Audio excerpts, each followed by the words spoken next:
마태복음 1장 18절부터 25절 말씀인데요. 제가 한 절, 우리 성도님이 한 절 하나님이 주신 말씀이라고 믿고 믿음으로 교독하겠습니다. 예수 그리스도의 나심은 이러하니라. 그의 어머니 마리아가 요셉과 약혼하고 동거하기 전에 성령으로 잉태된 것이 나타났더니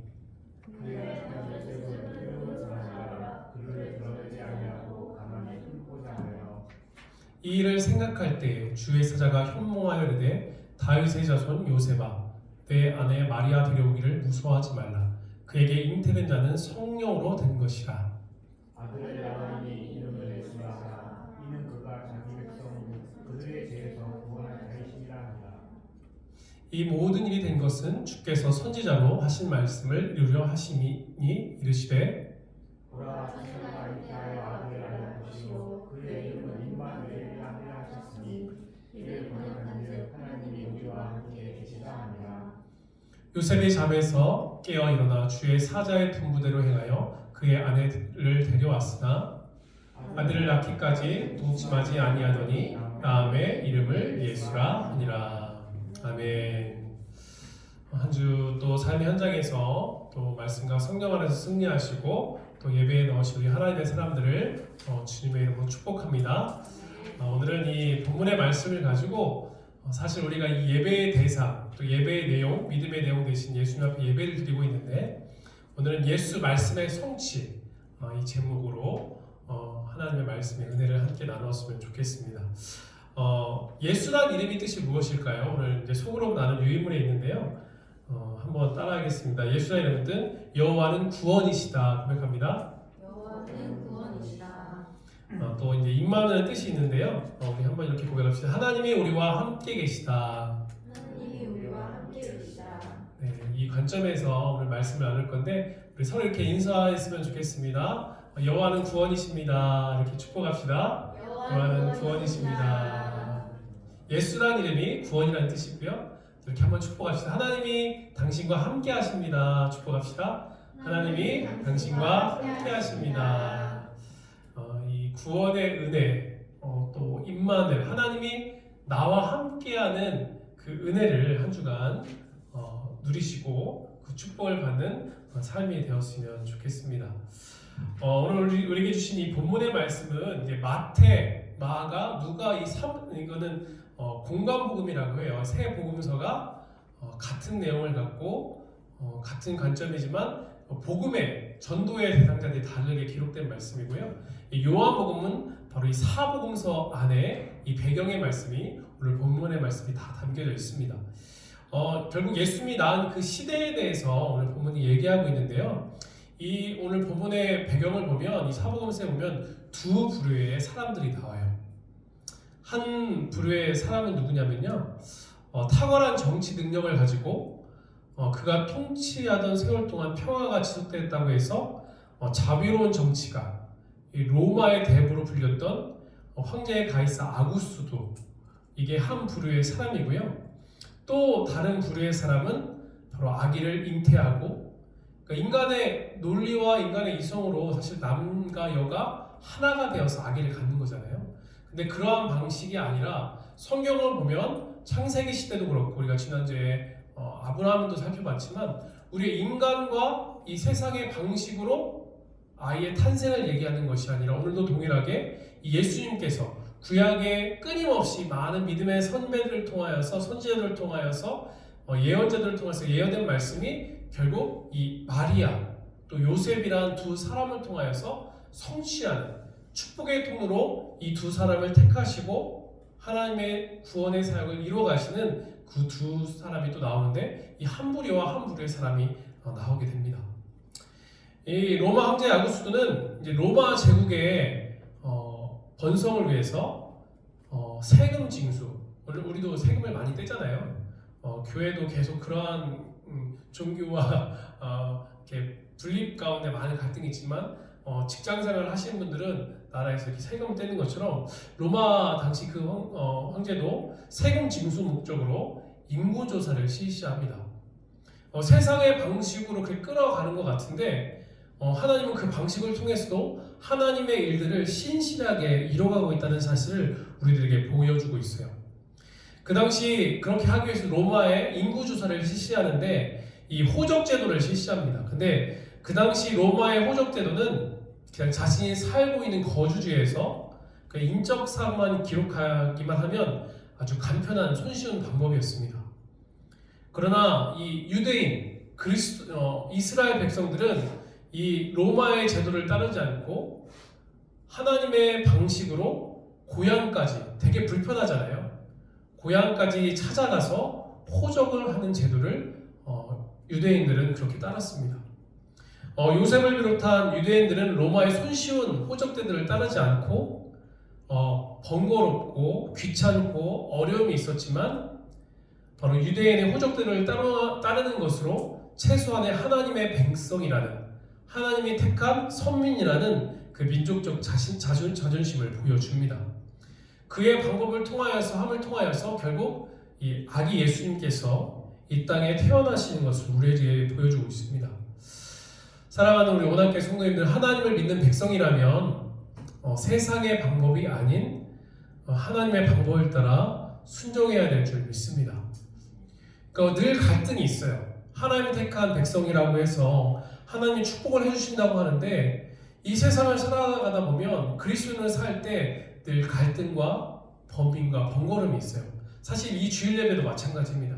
세상 사람들 오늘 아침에 이렇게 걸어오는데 막 사이클 타고 운동 가고 뭐 가족끼리 손잡고 여행 가고 이런 모습을 봤을 때 갈등을 하잖아요. 우리는 예배 드려야 되는데 이것이 맞는가 라는 그런 생각이 들 텐데, 하나님은 번거롭고 어려운 방법이라고 해도 이것이 하나님을 선택하는 것이야말로 인생의 가장 큰 복이고, 가장 하나님을 위해서 살아가는 것이 결국 하나님께서 모든 것을 갚아주신다는 그 약속을 붙잡고 나아가는 그런 말씀이 되었으면 좋겠습니다. 한마디로 번거로운 불평과 어려움, 사실 우리가 사순절을 보내고 있잖아요. 계속 묵상하고 또 찬양하며 기도하며 주시는 은혜가 있지만 그 세상의 관점을 갖고 이것을 하다 보면 불편해요. 어려움이 있습니다. 번거로움이 있습니다. 그러나 그것을 우리가 받아들일 때 우리는 진정한 하나님의 아들, 딸이 되는 것이고 진정한 그리스도인이 되는 줄 믿습니다. 바로 이렇게 살다 보면 세상은 기껏해야 집을 사고 뭐 차를 사고 자녀들을 낳고 이런 것들이 기쁨을 분명히 줍니다마는 그것이 오래 지속되진 않아요. 그 기간이 짧습니다. 그러나 세상에서 경험할 수 없는 그 하나님의 은혜, 나를 구원한 은혜, 날마다 하루하루 호흡의 연장을 시켜주셔서 주님이 나와 함께 한다는 그 은혜를 받아 누린다면 우리는 세상에서 경험할 수 없는 놀라운 은혜를 받게 될 줄 믿습니다. 이와 같이 요셉과 마리아는 번거롭고 어려움을 따르는 하나님의 백성이라는 정체성을 가지고 바로 유대 베들레헴이라는 그 고향으로 가게 됩니다. 즉 세상의 왕을 통하여서, 로마의 왕을 통하여서 일하시는 것 같지만 하나님께서 그 일하심을 통하여서 끊임없이 세상에 믿지 않은 사람을 통해서도 또한 하나님께서 일하시고 또 믿는 요셉과 마리아를 통하여서 이 땅에 아기 구세주가 나게 하심을 통하여서 하나님의 섭리와 계획을 신실하게 변함없이 이루어가고 있다는 사실을 기억하셨으면 좋겠습니다. 때론 이 세상이 어떻게 이렇게 돌아가는가, 또 그리스도의 삶이 맞는가, 이런 두 갈등이 있지만 이 갈등 속에서 하나님은 신실하게, 하나님은 구약에 예언한 것을 예수님이 이 땅에 오심을 통하여 성취하셨고, 예수님이 이 땅에 그 십자가의 사건과 죽음과 부활과 승천과 재림을 통하여서 지금도 오늘날의 교회를 통하여서 그 신실하심을 계속해서 이어나가신다는 사실, 그 성경에 약속한 그 영생의 복이 있고 그것을 소망하면서 나아갈 때 진정한 하나님의 축복의 통로가 저와 여러분이 되길 원하신다는 사실을 기억하셨으면 좋겠습니다. 예수님께서 비천한 신분으로 보잘것없이 초라한 모습으로 오신 것을 우리가 잘 알고 있습니다. 태어나자마자 좋은 병원도 아니었고요, 좋은 산후 시스템도 아니었습니다. 여행자가 머물렀던 여관도 아니었고 말에 밥을 담는 구유에서 태어나게 됩니다. 편히 머리를 끝없는 모습으로 이 땅에 오신 하나님의 아들 예수 그리스도는 이 땅의 겸손과 고난으로 결국 하나님은 사랑이시거든요. 결국 하나님은 사랑이시고 예수님은 사랑이신데 그 사랑의 모습으로 겸손과 하나님이 친히 인간의 몸을 입고 이 땅에 오셔서 겸손과 고난을 통하여서 사랑으로 이 세상을 녹였고 사랑으로 십자가의 사랑으로 저와 여러분을 구원한 줄 믿습니다. 이 세상의 수많은 사람들 중에 그럼에도 불구하고 요셉과 마리아는 겸손으로 이 땅에 오신 주님을 맨 처음 만나는 그런 은총을 받게 됩니다. 사랑하는 성도님, 예수 그리스도께서 이 땅에 오신 이유는 다른 사람을 위해서 오신 것이 아니라 한번 따라합니다. 나를 위해서 오셨다. 예수님이 이 땅에 오신 것은 다른 사람을 위해서 오신 게 아니고 나를 위해서 오셨습니다. 우리 부모나 우리 자녀들을 위해서 온 게 아니라 나를 위해서 오셨음을 기억하셨으면 좋겠습니다. 예수를 믿으면서 하나님 말씀에 우리가 어떻게 성취되었고 또 임마누엘의 복이 우리에게 임하기 위해서 구원의 은혜가 임하기 위해서 예수라는 이름이 구원의 야훼는 구원이시다. 임마는 하나님 우리와 함께 계시다. 이 은혜와 은총을 받기 위해서는 우리가 어떻게 하나님의 말씀을 믿고 순종해야 할까요? 한번 이 관점에서 오늘 말씀 속으로 한번 들어갔으면 좋겠습니다. 그렇다면 저와 여러분 무엇을 믿고 우리가 순종해서 이 은혜를 받아야 될까요? 오늘 요셉과 마리아는 두 인물에게 더 집중했으면 좋겠습니다. 순종을 통한 임한 은혜가 무엇인지 하나님의 말씀이 우리에게 가르쳐 줄 것입니다. 요셉과 마리아에게 임한 은혜가 또한 저와 여러분의 삶에 동일하게 임하길 축원합니다. 예수님이 이 땅에 오셔서 많은 비유를 하셨어요. 세상의 사람들에게 쉽게 그 말씀을 이해하기 위해서 비유하셨는데 요즘 TV나 유튜브를 보면 음식에 있어서 맛을 표현을 하고 먹방들이 많이 유행하는 것처럼 우리 그리스도인을 향하여서 비유의 말씀을 하셨죠. 우리를 향하여서 이 세상에 소금이라고 맛을 내는 한마디로 죄로 오염된 세상에 들어가서 이 죄로 더 썩지 않도록 소금의 역할로 사랑의 사람으로 빛의 사람으로 그 맛을 내면서 세상을 고치고 치유하고 스스로 구원받을 수 없으니 진정한 구원자이신 예수님을 믿게 하기 위해서 우리가 정말 선하게 아름답게 살아갈 것을 음식의 비유를 통하여서 맛으로 예수님은 표현하셨습니다. 우리를 맛으로 표현하기 위해서 이제 소금이라고 하셨는데 이 비유의 말씀은 세상 사람들, 아직까지 예수 그리스도를 영접하지 못한 사람들에게 우리가 삶을 통하여서 우리 직접적인 전도도 할 수 있지만 우리의 삶을 통하여서 진정한 하나님이 누구인지를 전하는 삶을 살 것을 원하십니다. 예수님께서 친히 이 땅에 오신 것처럼 친히 사람에게 찾아온 것처럼 저와 여러분들도 좋은 맛을 내기 위해서 세상에 들어가서 영향력을 발휘하는 사람이 되시길 축원합니다. 그리스도인 하면 특유의 본연의 맛으로 하나님께 순종해야 합니다. 저와 여러분들이 주님으로부터 받은 구원의 감격과 또 자녀가 된 축복, 또 허락해 주신 은사와 재능과 또 믿음과 삶으로 좋은 맛을 내는 삶으로 우리는 살아가야 합니다. 주님의 말씀을 따라 하루하루 순종의 삶을 통해 임마누엘 하나님을 경험할 수 있다는 사실 말씀을 통해서 깨닫는 이 시간이 되었으면 좋겠습니다. 이제 그렇다면 더 들어가서 이제 첫 번째 오늘 본문에 등장하는 요셉인데요. 이 요셉은 어떤 맛을 내는 사람이었을까요? 19절 말씀을 보면 어떤 맛을 내는지 말씀을 정확히 얘기하고 있습니다. 요셉은 어떤 사람이라고요? 의로운 사람이다. 맛에 대해서 예수님께 비유하면서 좀 제가 이게 덧붙인 것인데 요셉은 정의를 내면 간단합니다. 바로 의로운 사람이었다라고 정의를 내리고 있죠. 한번 생각해봤으면 좋겠습니다. 요셉은 의로움이라는 맛을 내는 사람이었어요. 그는 그의 의로움으로 이 마리아라는 여인이 약혼녀를 섬길 수 있었습니다. 한번 생각해보세요. 남자가 여자가 동침해서 하나가 되어서 하나님 주신 축복 속에 아이를 가져야 되는데 약혼녀가 자신의 아이가 아닌 다른 아이를 임신한 여인을 자신의 여인으로 받아들인다는 것은 안 된다는 의로움이 그에게 있었습니다.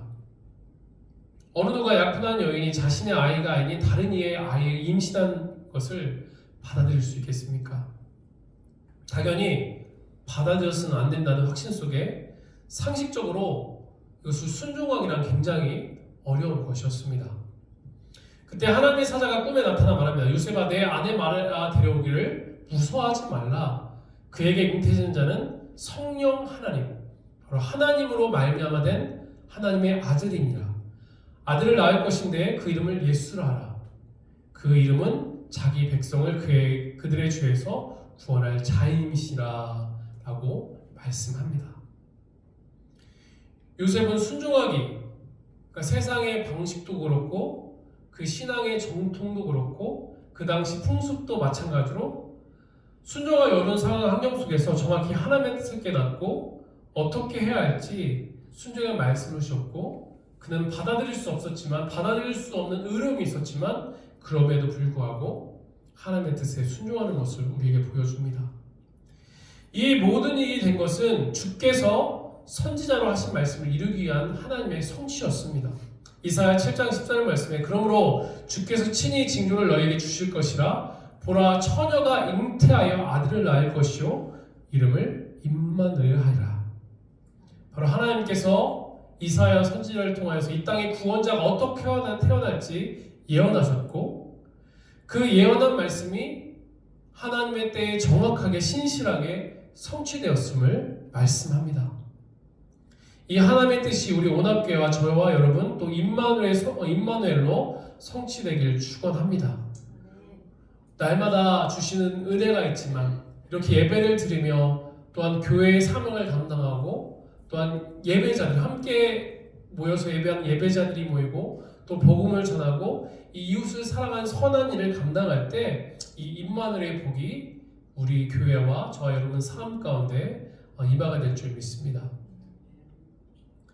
이 신앙의 전통과 양육을 받았던 이 요셉은 의로움이 있었어요. 어떤 의로움이냐면 구약에 예언된 이 말씀을 알았을 것입니다. 왜냐하면 그에게 신앙과 믿음과 전통이 있었기 때문에 그렇습니다. 그럼에도 불구하고 그 말씀을 받아들이기로 알고 또 하나님의 정확한 사인이 왔을 때 받아들이고 순종하기로 결단합니다. 하나님의 의를 보고 신뢰했던 요셉이었기에 할 수 있는 순종과 응답이었습니다. 세상의 기준으로는 마리아 아내를 맞이할 수는 없었지만 온 인류를 죄에서 구원하시는 하나님의 의에 순종하여서 아기 예수를 잉태한 마리아를 지키고 보호하는 그 사명을 감당합니다. 사랑하는 성도님들, 요셉은 의로운 삶을 살았습니다. 그의 의로운 행위가 있는 사람이었습니다. 하나님을 섬긴다는 것, 믿음의 삶을 산다는 것이 무엇입니까? 바로 의로운 삶을 열매가 나타나는 것을 의미합니다. 이런 의가 바로 저와 여러분 삶에 임하길 소망합니다. 마태복음에서 마태는 삶을 강조합니다. 보이지 않는 신념과 믿음에 대해서도 말을 하고 있지만 보여지는 삶, 정말 너희 안에 신념과 믿음이 있느냐? 그렇다면 그게 삶으로 드러나야 된다. 삶의 열매에 대해서 마태복음에서 굉장히 강조합니다. 1장에 요셉은 의로운 사람이라는 것을 강조하면서 의로운 삶을 살 것을 우리들에게 말씀하고 있는 것입니다. 한마디로 우리에게 구원의 은혜와 또한 임마누엘 은혜가 우리 삶 가운데 임하려면 바로 의로운 삶으로 우리는 살아갈 때 그 은혜가 우리에게 동일하게 임한다는 것입니다. 요셉의 의로움은 어떻게 나타납니까? 다른 사람을 어떻게 대하는 문제에 대해서 나타납니다. 우리의 의로움이란 바로 타인과의 관계 속에서 드러나게 되어져 있습니다. 요셉은 자기가 정혼한 여인이 잉태하였을 때 그것을 드러내려 하지 않았습니다. 비록 확실하게 드러난 다른 사람의 죄라도 그것을 드러내지 않는 요셉의 태도는 매우 귀중합니다.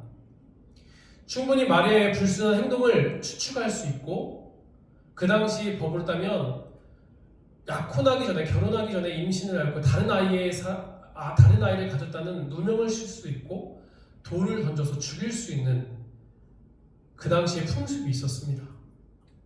그러나 그것을 드러내지 않고 그것을 조용히 처리합니다. 참으로 옳은 사람은 자기의 의를 기준으로 다른 사람의 허물을 들춰내지 않습니다. 당시의 사회적 분위기로는 돌로 쳐 죽일 수 있었지만 요셉은 그렇게 그것을 드러내지 않았습니다. 요셉의 이런 의로운 행위를 보며 우리들이 주의를 해야 될 것이 무엇인지 생각해 봤으면 좋겠습니다. 사랑하는 성도님들, 말하기 전에, 우리가 무엇을 말하기 전에 한번 침묵하십시오. 서로를 격려하고 서로를 위로하고 서로를 격려한 일이라면 서두르십시오. 그러나 남의 허물을 지적하고 문제를 들춰내는 일이라면 입을 다무는 것이 하나님의 뜻임을 기억하셨으면 좋겠습니다. 요셉은 이런 의로움을 가졌고 요셉의 이런 의로움을 우리는 배워야 됩니다. 허물을 들추어내는 것은 아름다운 일이 아님을, 그것을 일부러 찾고 전파하는 일은 그리스도의 삶이 아님을 기억하시기 바랍니다. 두 번째로 이 마리아는 어떤 영역에서 맛을 내는 순종을 하였을까요? 16절 말씀 보시면 야곱은 마리아의 남편 요셉을 낳았으니 마리아에게서 그리스도라 칭하는 예수가 나니라. 어찌 보면 세상에서 가장 복받은 여인이 마리아일 것입니다. 왜냐하면 하나님의 아들, 어찌 보면 하나님을 낳은 여인이기 때문입니다. 그러나 그 마리아는 평범한, 우리와 같이 평범한 여인이었다는 것입니다. 누가복음의 기록에 하면 나세렛이라는 이 동네는 굉장한 촌동네예요. 한마디로 시골 촌동네를 의미합니다. 이 나세렛에서 무슨 선한 것이 날 수 있을까? 그런 마을이었습니다. 그러나 그런 촌동네에 한 이름 없는 여인을 통해서 하나님의 아들 예수 그리스도가 탄생합니다. 마리아로서는 상상도 할 수 없는 일이었습니다. 그러나 이 일은 성령으로 하나님께서 하신 일이었기 때문에 가능합니다. 18절에 성령으로 잉태된 것이 나타났으니 20절에 성령으로 된 것이다. 성령은 하나님의 영이고 하나님이거든요. 하나님이 역사하심을 통하여서 큰 일을 감당하게 되었다는 것입니다. 마리아는 하나님의 큰 뜻을 이루는 도구로 쓰여졌습니다. 하나님이 우리를 마리아처럼 이렇게 사용하기를 원하십니다. 마리아는 소녀였습니다. 마리아로서 이 놀라운 일을 받아들이기는 굉장히 힘들었을 것입니다. 그러나 그것이 하나님 뜻이었기에 받아들였고 자신의 몸을 기꺼이 하나님을 위해서, 자신의 몸을 헌신을 통하여서 큰 일을 위해서 자신의 몸을 드렸습니다. 마리아는 자기의 몸을 주님 나라 위해서 사용한 사람입니다. 주님은 이렇게 우리의 몸도 우리의 삶도 쓰기를 원하십니다. 하나님이 원하시는 것을 드리십시오. 여기서 한 가지 우리가 주의할 것은 이렇게 마리아가 구별되게 쓰여졌더라도 그것 때문에 그를 성모 마리아로 취향할 수는 없다는 것입니다. 그는 하나님의 뜻을 이루는 은혜를 입은 것일 뿐 그 자신이 신의 자리에 앉을 수 있는 것은 아니라는 것입니다. 그에게 기도하거나 그가 주님과 같은 중보자의 자리에 차지할 수는 없습니다. 그것 때문에 우리 개혁교회가 천주교에서 이것이 잘못되었고 이것이 문제가 됐기 때문에 우리가 개혁을 통하여서 나온 것처럼 누구라도, 인간 누구라도 예수님 외에는 바로 신의 자리, 하나님 자리에 앉을 수 없는 것입니다. 우리가 주님의 일을 위해서 나의 목소리건 또 우리가 갖고 있는 돈의 물질이건 건강이건 쓰여지는 것은 은혜이지 그것으로 인하여서 내 자신이 하나님의 영광을 가로채서는 안 된다는 것입니다. 마태는 예수님의 탄생 기사에서 마리아보다 요셉에게 주목을 합니다. 누가복음에서는 요셉보다는 마리아에게서 더 주목을 합니다. 성경을 보시면 마태는 요셉을 강조점을 주고 또 누가복음에서 누가는 마리아에게 비중을 두고 있습니다. 왜냐하면 누가복음의 강조점은 그러니까 마태는 유대인들이 구원받기, 진정한 너희들이 기다렸던 메시아가 이스라엘 백성들을 향하여서 예수님이라는 것을 강조하기 위해서 마태복음을 기록했고, 이 누가복음의 강조점은 그 당시 오늘날은 여성의 지위가 굉장히 올라갔지만 그 당시엔 여성은 어떻게 보면 표현이 그렇지만 사람 대접받지 못했고 또 죄인들, 또 이방인들 누가는 이 사람들을 위해서 진정한 이 사람들이 신분이 평등하고 이 사람들이 자유함을 누려야 되고 이 사람들이 구원을 받은 대상이라는 동일한 것을 갖기 위해서 누가는 죄인들, 여성들, 또 이방인들을 강조합니다. 마리아는 자신의 몸을 비워서 종의 형체로 헌신의 맛을 내는 그런 순종의 삶을 살게 됩니다. 바로 천사가 마리아에게 나타나서 그 소녀에게 나타납니다. 그러면서 은혜 받을 자여 주의 여종이오니 이렇게 말하면서 가브리엘 천사가 은혜 받을 자여 평안할지어다 이렇게 하면서 주께서 너와 함께 하신다는 말씀과 함께 이러한 말을 합니다. 잉태하여 아들을 낳게 될 것인데 그 이름을 예수라 하라. 바로 이 땅의 구원자인 은혜를 받는 축복의 통로가 될 것을 바랍니다. 그때 마리아는 어떻게 대답합니까? 말도 안 됩니다. 도저히 이거는 상상할 수도 없는 일이고 이 일은 이루어져서도 안 됩니다. 절대로 안 됩니다. 이렇게 불순종의 대답을 한 것이 아니라 어린 소녀였음에도 불구하고 주의 여종이오니 그 말씀이 내게 이루어지길 원합니다 라는 고백을 합니다. 주인이 시키는 대로 하는 종, 그 종의 모습으로 자신의 몸을 아기 예수의 삶의 제로 내놓는 것을 선택하고 자신의 몸을 기꺼이 내어 드립니다. 바로 마리아는 자신의 몸을 그곳에 드리고 순종하는 여종의 형상을 세우고 또 우리에게 이와 같은 삶을 살 것을 우리에게 보여주고 있습니다. 이와 같이 임마누엘의 은혜, 구원의 은혜, 하나님 우리와 함께 하시는 은혜가 임하면 요셉과 같이 의로운 삶을 우리가 살아가야 되고 마리아 같이 우리의 몸과 우리의 삶을 주께 드리는 헌신을 통하여서 하나님의 은혜가 바로 우리에게 필요하다는 사실을 믿으셨으면 좋겠습니다. 마지막으로 살펴볼 것은 이 둘은 부부였지 않습니까? 요셉은 남자였고 마리아는 여자였고 그러나 이 두 사람은 부부라는 특징이 있었습니다. 결국 각기 다른 맛을 냈거든요. 요셉은 의로움의 맛을 내는 사람이었고 이 마리아는 자신의 몸을 드리는 헌신의 맛을 내는 사람이었습니다. 결국 이렇게 다 달랐습니다. 이것은 무엇을 의미하냐면 은사가 다 다르고 또 믿음의 수준이 다 다르고 한마디로 오늘날로 따지면 교회의 직분이 다 다르고 남녀노소 할 것 없이 다 다르지만 하나님의 신 감동과 은혜와 삶을 살면서 각기 내는 맛은 다 다르지만 중요한 것은 이것이 함께하는 삶이라는 것입니다. 다 연결되어서 함께함을 할 때 하나님께서 이 곳 가운데 강력하게 임재하시고 성령의 기름 부음이 충만하고 우리를 하나된 모습으로 축복으로 인도한다는 사실을 믿으시고 기억하셨으면 좋겠습니다. 저도 이제 아이 셋을 낳으면서 아내가 임신하는 모습을 과정을 다 봤지 않습니까? 다 또 아이를 낳아보셔도 잘 알겠지만 특징이 무엇이냐면 일단 여인으로서 몸이 망가지는 거잖아요. 아이를 갖는다는 것은 체중이 증가합니다.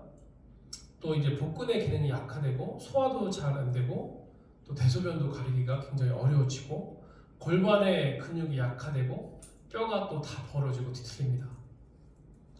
다 설명할 수 없지만 이 마리아는 처녀인 그의 몸을 임신이라는 것을 통하여서 바로 자신의 몸을 헌신을 통하여서 몸을 약하게 만드는 것을 선택하게 됩니다. 요셉은 자신의 아이가 아니었음에도 불구하고 하나님의 의를 위해서 마리아의 임신으로 망가진 몸을 옆에서 계속 지키고 보호하는 지켜야만 역할을 했습니다. 동일한 예수님을 모시는데 한쪽은 자신의 몸을 망가뜨리는 헌신을 통하여서 예수님을 지키고 한쪽은 하나님의 의를 통하여서 그 예수님을 갖고 있는 몸을 지키는 의로움으로 헌신하였다는 것입니다.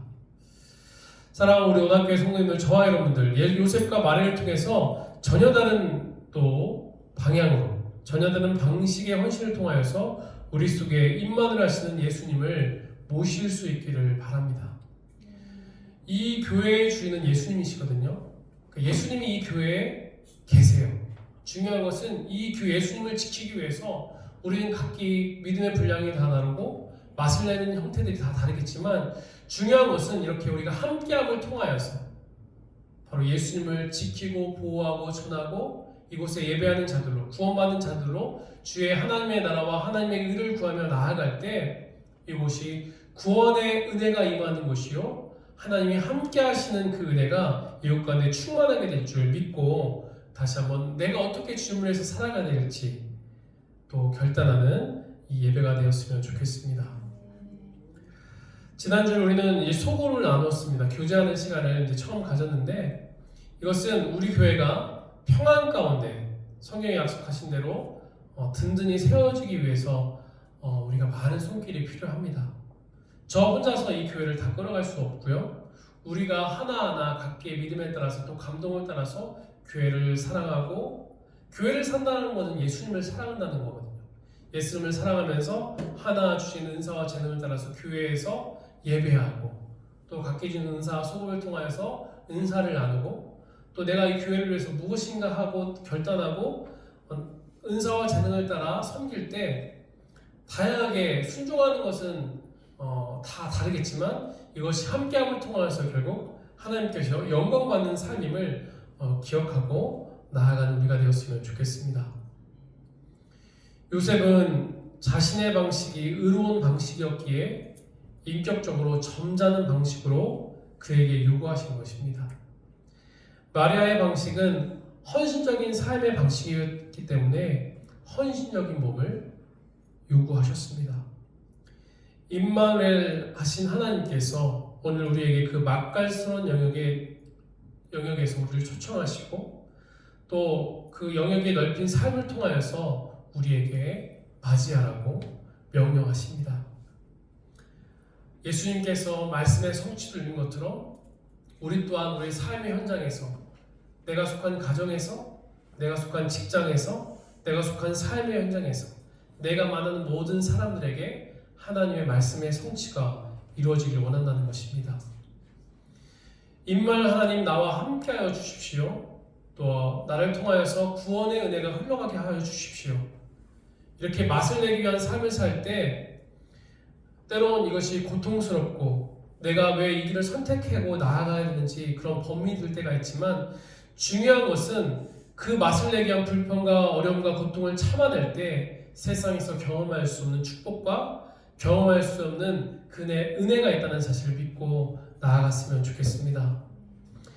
말씀을 정리하겠습니다. 이제부터 우리는 주님의 다스림에 우리의 인생을 내어 맡겨드리는 그런 한 주의 삶이 되었으면 좋겠습니다.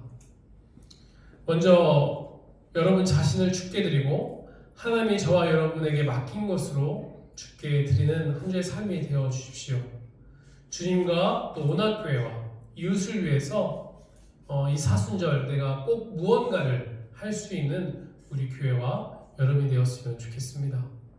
그것은 여러분이 주시는 감동을 따라서 또한 풍부한 맛을 내고 서로가 그 맛을 함께 느끼며 감사할 수 있는 날을 통하여서 하나님의 임재와 하나님이 우리와 함께 하신 그 임마누엘 은혜, 또 순종의 은혜가 한 주간 삶 가운데 우리 가득 가운데 가득 넘쳐나길 주님의 이름으로 간절히 축원합니다. 예수, 그것은 여호와는 구원이시다. 임마누엘, 하나님이 우리와 함께 하시다. 이 복이 한 주 가운데 여러분 삶 가운데 임하게 되었으면 좋겠습니다. 주 구원의 은혜가 임하기 위해서, 또 주님이 나와 함께 임마누엘, 나와 함께 하시는 은혜가 이루어지기 위해서 우리가 어떻게 순종해야 될지 그것을 결단하고 나아가는 그런 한 주의 삶이 되길 주님으로 간절히 축원합니다. 같이 기도하겠습니다.